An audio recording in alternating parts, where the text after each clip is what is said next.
I'd like to begin by commending Niall Muldoon, the Ombudsman for Children, and the staff in his office for the publication of the A Better Normal report. It's a very important report and I welcome the opportunity to debate it. And I'm glad, Minister, to hear you're meeting with the Ombudsman in the coming weeks to discuss the report. The report does point to the need for urgent political and cross-departmental action and planning for children post-COVID. And in particular calls for the establishment of a cross-departmental time-limited joint Oireachtas committee to address child poverty and homelessness. And this, Minister, is something I hope you will implement and that we will all be able to join with you in implementing, because clearly this is an issue that does require cross-departmental and whole-of-government approach beyond your own brief, and clearly encompassing also departments of social protection, of education and of health. And that's very clear from this report. And indeed, it's very clear if we are to further the recommendations of your department's own Better Outcomes, Brighter Futures review. I just want to speak briefly on the poverty issue first. And there are alarming figures from the CSO, and you've pointed out yourself, 8.1% of children in Ireland in consistent poverty.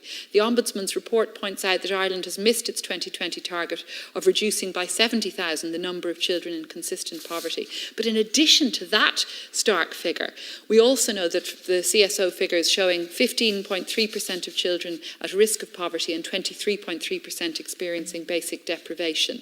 And this really is a huge problem and a huge failing in our system. And we might recall the words, Minister, of the famous Irish suffragette and renowned activist on the areas of poverty alleviation and children's rights, Dr. Kathleen Lynn, who said her work was underpinned by a belief that every child is an individual and must know himself or herself loved. And the state should be guaranteeing this commitment to children by guaranteeing equality and a high minimum standard of living for all. So I just want to refer then to homelessness and housing first, and then to education and where we need to do more to ensure that we are living up to the commitments in these reports and in your own department's review. We know that fear of homelessness and real risk of homelessness is damaging our children at key developmental periods of their lives. Yesterday in the Dáil, we debated our Renters' Rights Bill. We were glad that the Minister for Housing did not oppose that bill, and I've already contacted the Housing Committee to ensure that the bill will be making further progress through that committee. We're very anxious to ensure that it becomes law. The bill would seek to address security of tenure, affordability of rents and deposits, and quality of accommodation. And these are for those in the rental sector. And these are crucial issues in particular for children. We know that 3 in 10 children under 18 are living in rented accommodation, according to the recent census. And Focus Ireland tell us that the biggest cause of families entering homelessness is sale of houses by landlords with vacant possession, thereby ending tenancies. We need to stop this practice, and I know it's in the government's own Housing for All document.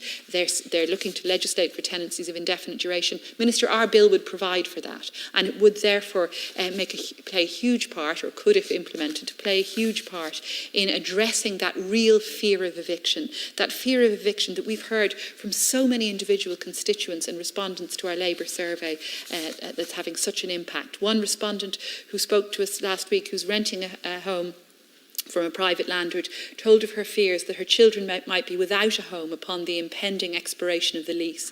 Another spoke of her fear of the health impacts of staying at home with her children in a rental accommodation with fungus on the walls and a serious damp problem. So children across Ireland are facing real impacts on their health and on their well-being because of poor quality rental accommodation and fear of eviction. Our Labour bill, introduced previously by my former colleague Jan O'Sullivan, specifically sought to address the impact of homelessness upon children. And Minister, I know the Green Party in opposition supported that bill, and I would ask that your department, and in collaboration with the Minister for Housing, would bring that legislation forward too, because we need to ensure protection of children and protection against homelessness and fear of homelessness. On schooling and education, Minister, and again the Ombudsman has made recommendations on this, and indeed the The extent of the recommendations show really the need for a Department of Education, a strong Department of Education intervention on this, and the need for a cross-departmental committee. In February, alongside my colleague Deputy Aona Reardon, I proposed a Catch Up for Children scheme. I proposed that the government would put forward €100 million to address the severe impacts upon children from prolonged school closures due to COVID. This fund, in addition to making up for lost education, would also seek to ensure children were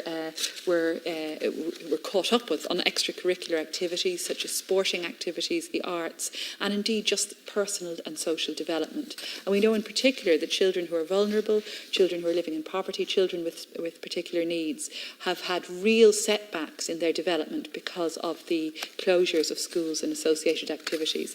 We were very disappointed that the catch-up fund that was much more belatedly announced by Minister Foley falls far too short of what will be needed, we believe, to ensure that children's development is not severely impacted on as a result of the COVID restrictions. And we do support, as I say, the Office of the Children's Ombudsman in calling now for this dedicated committee to address these issues around impact upon children of COVID restrictions, issues of impact upon children of poverty and of homelessness. We need to ensure that real substantive actions are taken, and that these are taken on a universal level for all children, not on the sort of piecemeal basis that unfortunately has characterised far too much of government policy on children and children's rights for too long. The UN International Day for Eradication of Poverty is coming up on 17th October, and we think that the Oireachtas should mark this occasion by demonstrating our commitment to ending poverty for children in particular by establishing such a committee as recommended by the Ombudsman. Gura Mangat.